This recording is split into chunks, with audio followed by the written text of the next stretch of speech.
and later came out in some of the European press. So we're doing the media's real job. We're not idiots getting shanghaied on an airplane being told that Clinton and Obama are going to Chicago, and they all get on the plane, on the Obama plane, and they close the door, and Gibbs gets up and says, well, he had a wish to be alone, so we put you on the plane and basically kidnapped you. Hillary, back in the 90s, going to Bilderberg meeting, was fined several $100,000 for violating the Logan Act. Okay, Rick Perry went. When I was 2 years ago in England, north of London, covering Bilderberg with 3,000 plus demonstrators, a helicopter, came in with world leaders, and the prime minister drove in, in an armored motorcade. This is all on video. So they sit there and act like this isn't happening. The truth is, Bilderberg's now gone public because they couldn't hide it. Davos is now their public front. The International Bank of Settlements and other groups are all chaired by the same people, just like this Pacific Partnership trade deal secret, just like the takeover of the internet was secret. It's all secret, and they sit here and lecture us like we're children. It doesn't work anymore. But you read that article, it's just crazy. But here's the good news. Somebody like Jeb Bush, major power broker, one of the two major crime families that share the crown of power, that share the ring of power, here they are having to respond to something that they said didn't exist before. So it's just crazy. Clinton, a little-known governor, 1991, goes to Bilderberg. 2 years later, he's president. I could go on and on. Tony Blair, little-known member of parliament, goes to Bilderberg. 3 years later, he's prime minister. I could go on for day after day mentioning all the major deals. We have been given secret papers from the 60s when I was at Bilderberg a few years ago in Virginia by a federal archivist that was Bilderberg taking over the unions in the 60s to actually destroy labor and all this stuff. I mean, ladies and gentlemen, this is a fact. We're exposing the shadow oligarchy that controls things. They don't like it, and it's just important that we put an article out countering them and showing all the places that the major power brokering goes on, that we do a piece on the Nightly News showing the clips from Obama deception, where Gibbs has them all basically hijacked. Shanghai would be the proper word. It's simply amazing that we've gotten to this point, and we're having victories. And so now all they can do is make fun of us and make jokes and imply that we're insane. It doesn't work. That's why their ratings go down, our ratings go up. It's why we need people's support and prayers, because the enemy, we are literally in probably 15 to 20 major publications today, sometimes hundreds. We're attacked on CNN, MSNBC, by the White House, Media Matters, now on a weekly basis. Ladies and gentlemen, this is not fun to say this, but it's true. We are now, when it comes to fighting tyranny, at the very tip of the spear. Thanks to your support and prayers, I've prayed to God to help put us in a position to fight the New World Order. God has granted those prayers. But now that we've prayed that David be put up against Goliath on the field, now we have to pray that we be given the skill and discernment to make sure these rocks hit the enemy right between the eyes politically.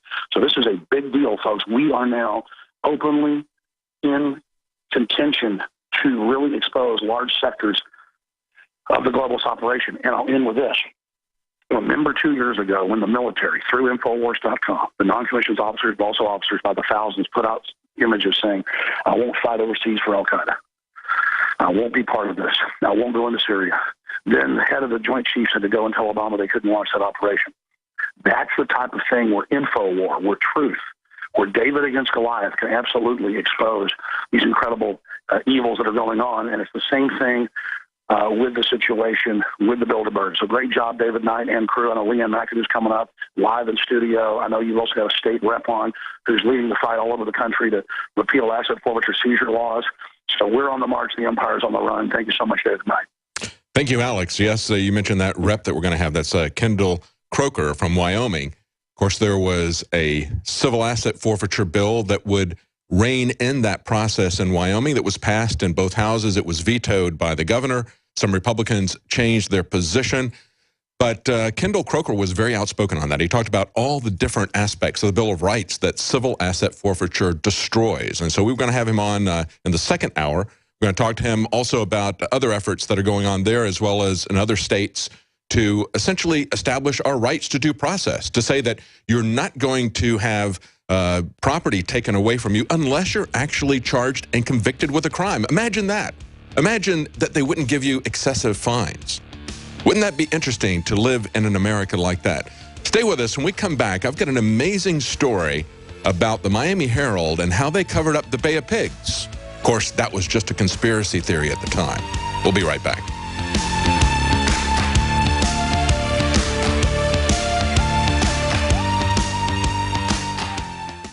Silver has always been nature's very own antibiotic, and only one system allows you to generate an endless supply of natural silver solutions. SilverLungs.com. You'll find no wild claims or pseudoscience, just a lifetime of nano-sized pure silver solutions. The Silver Lungs generator allows you to make your own, so stop paying for silver solutions. The unique lung delivery system targets respiratory infections where other silver solutions simply cannot reach. See the Silver Lungs generator and lung delivery system at SilverLungs.com. That's SilverLungs.com. By now you know that wireless technology like cell phones do in fact pose dangers to the health and privacy of everyone. Block-It Pocket's wide range of products are unmatched in providing the protection you deserve. No scare tactics, just common sense. BlockItPocket.com offers quality American-made options to alleviate and eliminate these invisible dangers. Learn more at BlockItPocket.com or call 888-315-9618. BlockItPocket.com, enhancing health and privacy.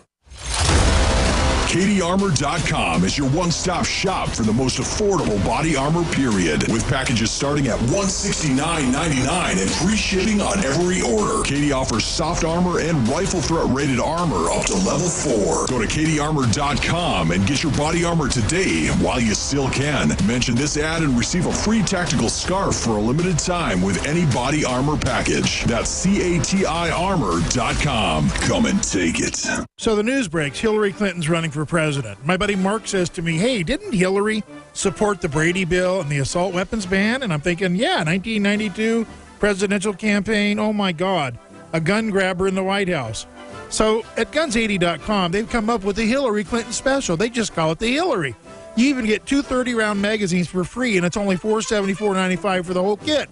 So get your AR-15 kit and tell Hillary, ha-ha, 8442-GUNS80. That's guns80.com. Hi, I'm Alex Jones. When I got on air 20 years ago, I weighed 180 pounds. I lift weights 5 days a week. I could swim 2-3 miles. Then I discovered the New World Order, the globalists, their agenda. I started an Access television show. I was so dedicated to my work and hanging around with radio guys that I began drinking. I began smoking cigars and then even cigarettes. I transformed from looking like a white Bruce Lee to looking like a Jabba the Hutt. So I began a journey 5 years ago to shed the almost 100 pounds. I started taking Super Male Vitality and saw dramatic results in just a few weeks. When I added to the mix the key products developed by Dr. Group for InfoWarsLife.com, the results were incredible. Take the InfoWarsLife.com challenge today at InfoWarsLife.com or give our crew a call. They can answer all your questions or tell you about any of the specials at 888-253-3139. It's time to build your own emergency food stockpile with the industry leader, My Patriot Supply. Once you try them, you'll know why so many Americans like you have made them part of their emergency preparedness plan. Experience the My Patriot Supply difference today with this unbelievable offer. Right now, a 4-week food supply is only $99, and that includes free shipping. That's 50% off the online price. Call 800-274-3070 to claim yours. Limit 2 per caller while supplies last. This offer isn't available online, so you want to make sure and grab this opportunity to get prepared today. 800-274-3070 to get your 4-week food supply for the incredible price of only $99, and it'll be shipped to you completely free. Call 800-274-3070 right now. That's 800-274-3070 to claim yours while supplies last. Don't wait. Call today.